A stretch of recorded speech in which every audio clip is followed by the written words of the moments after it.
undang-undang yang diterapkan, dan penyelenggaraan politik. 7 catatan ICJR soal kebijakan hukum di era Jokowi. 1. Reformasi kebijakan pidana.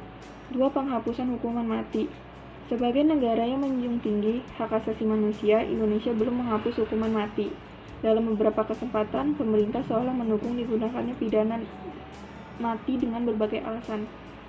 3. Kebebasan berpendapat dan berekspresi. Kebebasan berpendapat dan berekspresi saat ini masih dalam ancaman. Adanya Undang-Undang Nomor 19 Tahun 2016 tentang perubahan Undang-Undang Nomor 11 Tahun 2016 tentang Informasi dan Transaksi Elektronik tidak membawa angin segar bagi upaya perlindungan terhadap kebebasan berpendapat di ranah internet.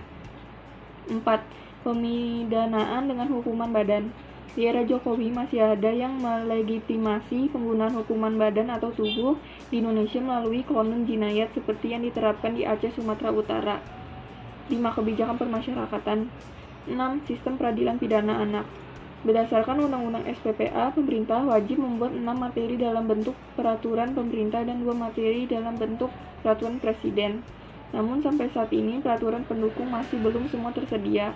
Pemerintah baru merampungkan 5 dari 8 substansi peraturan pelaksanaan undang-undang tersebut. 7. Penguasa kebijakan atas perlindungan saksi dan korban. Berdasarkan catatan intisari 9 agenda nawacita Jokowi JK yang disampaikan pada awal masa kepemimpinannya, yaitu 1. Menghadirkan kembali negara untuk melindungi segenap bangsa dan memberikan rasa aman pada seluruh warga negara. 2. Membuat pemerintah tidak absen dengan membangun tata kelola pemerintahan yang bersih, efektif, demokratis, dan terpercaya. 3. Membangun Indonesia dari pinggiran dengan memperkuat daerah-daerah dan desa dalam kerangka negara kesatuan. 4. Menolak negara lemah dengan melakukan reformasi sistem dan penegakan hukum yang bebas korupsi, bermartabat, dan terpercaya. 5. Meningkatkan kualitas hidup manusia Indonesia. 6. Meningkatkan produktivitas rakyat dan daya saing di pasar internasional. 7. Mewujudkan kemandirian ekonomi dengan menggerakkan sektor-sektor strategis ekonomi domestik. 8. Melakukan revolusi karakter bangsa. 9. Memperteguh kebinekaan dan memperkuat restorasi sosial Indonesia melalui kebijakan memperkuat pendidikan. Kebijakan pemerintah pada masa pemerintahan Joko Widodo Jilid 1. 1. Anggota tidak tetap Dewan Keamanan PBB. Indonesia terpilih menjadi anggota tidak tetap Dewan Keamanan Perserikatan Bangsa-Bangsa periode 2019-2020. Indonesia dipercaya mewakili Asia Pasifik mengalahkan Maladewa. Lebih dari 2/3 negara anggota PBB mempercayai bahwa Indonesia mampu membangun jembatan perdamaian dan memajukan perdamaian dunia dengan cara-cara yang lebih diplomatis. 2. Mewujudkan perdamaian dunia dan dialog antar peradaban. Indonesia berperan aktif dalam upaya perdamaian Palestina, yaitu dengan menolak status Yerusalem sebagai ibu kota Israel. Mendesak PBB menjalankan prinsip demokrasi dari hasil voting terhadap status quo Israel. Menegaskan dukungan terhadap Palestina dalam pertemuan OIC Extraordinary Summit di Istanbul, Turki.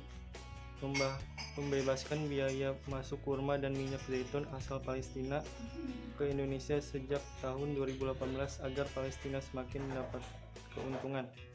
Selain Palestina, Indonesia juga mendorong rekonsiliasi kelompok berseteru di Afghanistan dengan cara Presiden Jokowi mengadakan pertemuan trilateral dengan Afghanistan dan Pakistan terkait penyebaran bibit perdamaian di Afghanistan yang melakukan kegiatan ekstremisme dan kekerasan. Indonesia memberikan bantuan beasiswa, pelatihan polisi, pembangunan infrastruktur, pertukaran ulama, dan pemberdayaan perempuan di Afghanistan.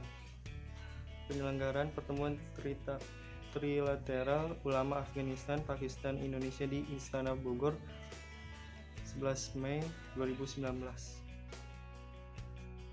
Politik luar negeri Jokowi JK periode 1. Mewujudkan perdamaian dunia dan dialog antar peradaban. 1. Indonesia berperan aktif dalam upaya perdamaian Palestina, yakni dengan menolak status Yerusalem sebagai ibu kota Israel.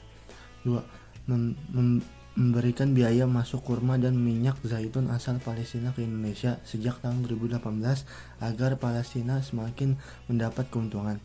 Selain Palestina, Indonesia juga mendorong rekonsiliasi kelompok berseteru di Afghanistan dengan cara 1.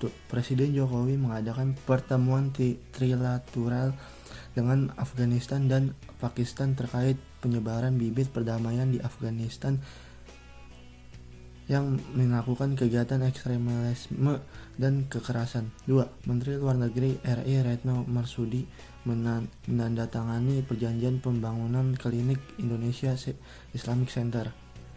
Indonesia juga aktif mengirimkan pasukan perdamaian. Tercatat sebanyak 2.695 peacekeeper yang merupakan personil TNI atau Polri bertugas pada 9 misi perdamaian dunia. Bahkan Indonesia menjadi negara terbesar ke-8 pengirim pasukan perdamaian di daerah konflik. Diplomasi ekonomi yang dilakukan Indonesia dengan negara-negara lain. 1. Penyelenggaraan Indonesia Afrika Forum 2018. 2. Indonesia Fair 2018 di Bangladesh. 3. Trade Expo Indonesia 2017 di Rusia. 4. Annual Meeting IMF World Bank di Bali 2018. Kebijakan ekonomi. Presiden Joko Widodo akhirnya mengumumkan paket kebijakan penyelamatan ekonomi tahap 1 yang berfokus pada 3 hal besar, yaitu meningkatkan daya saing industri, mempercepat proyek-proyek strategis nasional, dan juga mendorong investasi di sektor properti. Langkah-langkah konkret yang akan dilakukan pemerintahan adalah pengendalian harga komoditas pokok seperti BBM dan bahan pangan, kemudian pembentukan tim evaluasi dan pengawas, realisasi anggaran, dan juga ada pembentukan badan pengelola dana untuk perkebunan kelapa sawit, sehingga dapat mengurangi impor BBM dan harga ekspor kelapa sawit. Pemerintah juga melakukan penambahan alokasi beras sejahtera 13 dan bulan 14, artinya ada tambahan selama 2 bulan bagi masyarakat yang berpendapatan rendah. Nah, untuk mendorong daya saing industri, Jokowi menyebutkan terdapat 89 peraturan dari 154 regulasi yang sifatnya menghambat daya saing industri akan dirombak. Kebijakan deregulasi ini diharapkan Presiden dapat menghilangkan tumpang tindih aturan dan duplikasi kebijakan. Terkait percepatan proyek strategis nasional, Jokowi menghilangkan berbagai hal yang selama ini menyumbat pelaksanaannya. Antara lain adalah melakukan penyederhanaan izin, penyelesaian masalah tata ruang, mempercepat pengadaan barang dan jasa, serta memberikan diskresi menyangkut hambatan hukum. Kebijakan ekonomi ini juga bertujuan untuk menggerakkan kembali sektor real kita yang akhirnya memberikan fondasi pelompatan kemajuan perekonomian kita di depan. Ada beberapa poin-poin penting dari kebijakan ekonomi, yaitu ada dukungan terhadap bidang kesehatan, intensif bulanan tenaga medis, perlindungan sosial tarif listrik, naikkan anggaran kartu prakerja, pemulihan ekonomi, antisipasi deflasi APBN, dan juga nasabah KUR dapat keringankan angsuran. Dalam buku bertajuk 5 tahun laju bersama yang dirilis oleh Kantor Staf Presiden Republik Indonesia, secara gamblang diinformasikan kepada publik pencapaian pemerintahan Jokowi JK dalam berbagai bidang. 9 agenda nawacita menjadi janji politik Jokowi JK di awal masa pemerintahannya. Salah satu ukuran keberhasilan pemerintah dalam merealisasikan janji politiknya. 4 poin pertama dari 9 agenda nawacita pada dasarnya mencerminkan kebijakan politik pemerintahan Jokowi JK selama 5 tahun.